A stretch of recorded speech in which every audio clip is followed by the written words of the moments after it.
Assalamualaikum warahmatullahi wabarakatuh.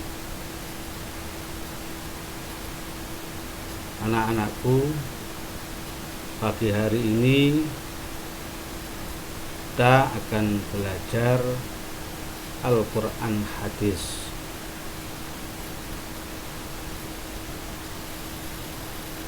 Sebelumnya saya ucapkan selamat kepada kalian semuanya telah naik di kelas 11, dan saya harapkan kalian semuanya memiliki motivasi yang lebih besar dan lebih baik lagi daripada ketika masih kelas 10.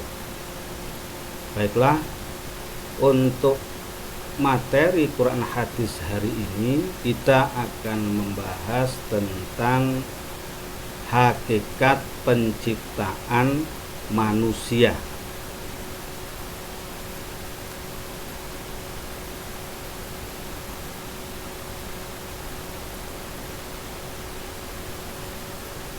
Hakikat penciptaan manusia, hari ini kita akan membahas surat Al-Mu'minun ayat 12, 13 dan 14. Sebelum kita memahami secara lebih mendalam tentang kandungan surat Al-Mu'minun ayat 12, ayat 13 dan ayat 14, mari kita baca dengan baik dan benar teks ayatnya sebagai berikut. Bismillahirrahmanirrahim. Walaqad khalaqnal insana min sulalatin min tin thumma ja'alnahu nutfatan fi qararin makin. Thumma ja'alnahu nutfatan fi qararin makin thumma khalaqnan nutfata 'alaqatan fa khalaqnal 'alaqata mudghatan fa khalaqnal mudghata 'idhaman fakasawnal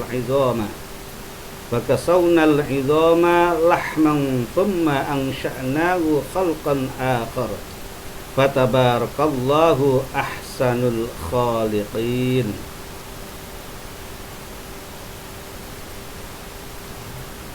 Dan sungguh kami telah menciptakan manusia dari saripati atau berasal dari tanah. Kemudian kami menjadikan hal itu atau yang disimpan dalam tempat yang kokoh atau rahim. Kemudian air mani itu kami jadikan sesuatu yang melekatkan, dan yang melekat itu kami jadikan segumpal daging, dan segumpal daging itu kami jadikan tulang belulang. Kami bungkus dengan daging, kemudian kami menjadikannya makhluk yang berbentuk lain. Maha suci Allah yang menciptakan sesuatu yang paling baik. Surat Al-Mu'minun ayat 12 sampai 14.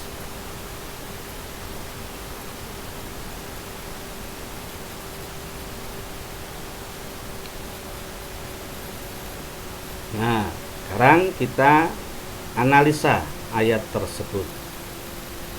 Surat Al-Mu'minun ini menerangkan tentang proses penciptaan manusia yang sangat unik. Proses penciptaan manusia diuraikan mulai unsur pertamanya, proses pertumbuhannya di dalam rahim. Kemudian menjadi makhluk yang sempurna dan siap lahir menjadi seorang anak manusia. Sebuah rangkaian proses yang sekaligus menunjukkan keharusan adanya kerjasama yang baik antara kedua orang tua.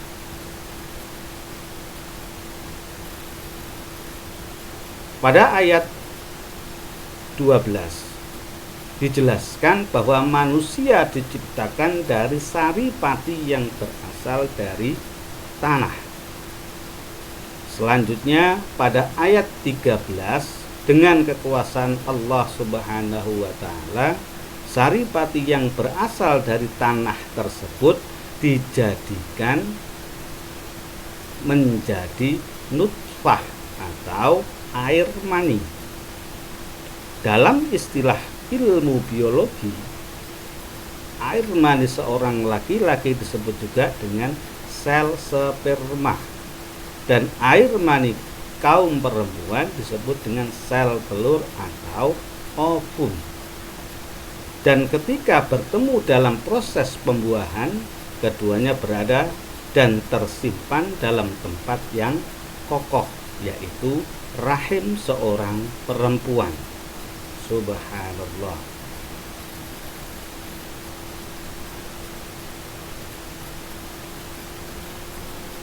Selanjutnya pada ayat ke-14 dijelaskan bahwa ketika telah berada dalam rahim seorang perempuan dalam waktu tertentu atau 40 hari, nutfah tersebut berkembang menjadi alaqah atau segumpal darah. Kemudian dalam kurun waktu tertentu pula 40 hari, alaqah tersebut berubah menjadi mudghah, segumpal daging. Lalu dalam kurun waktu tertentu pula atau 40 hari, mudghah tersebut berubah menjadi tulang belulang yang terbungkus dan tumbuh dan berkembang menjadi anak manusia. Sebagaimana telah disebutkan juga dalam ayat yang artinya kemudian kami menjadikan dia makhluk yang berbentuk lain.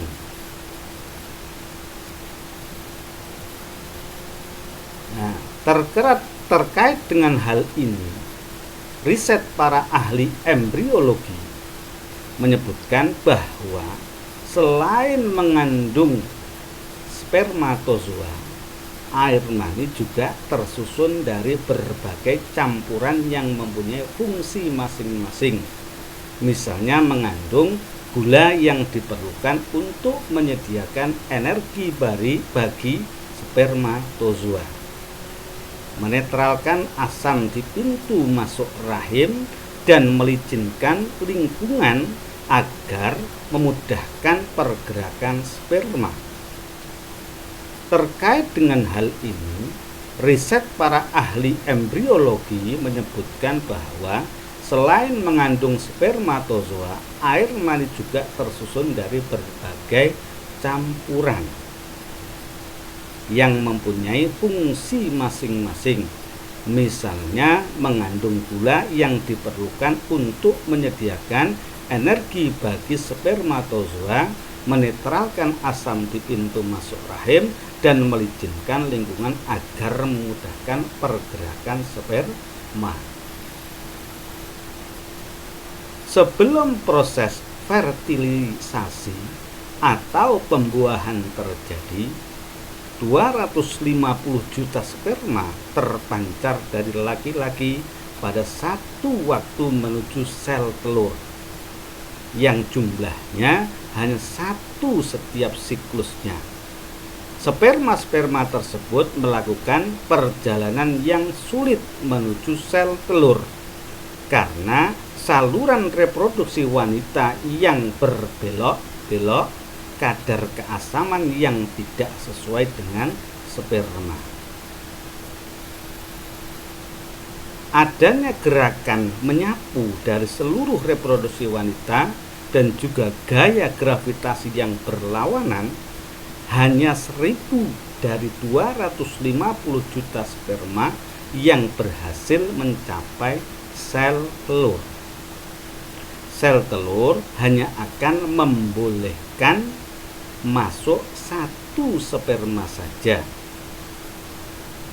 Setelah masuk dan terjadi pembuahan atau fertilisasi pun belum tentu zigot akan menempel di tempat yang tepat di rahim perempuan. Ketika sperma dari laki-laki bergabung dengan sel telur wanita, terbentuk sebuah sel tunggal, dan itu akan berkembang biak dengan membelah diri hingga akhirnya menjadi segumpal daging yang dapat dilihat dengan bantuan mikroskop, dan prosesnya tidak simpel dan mudah. Proses kompleks dan proses pembelahannya, jika terjadi kesalahan kecil sedikit saja pada tahap-tahap tertentu, akan mengalami kecacatan. Namun zigot tersebut tidak melewatkan tahap pertumbuhannya begitu saja.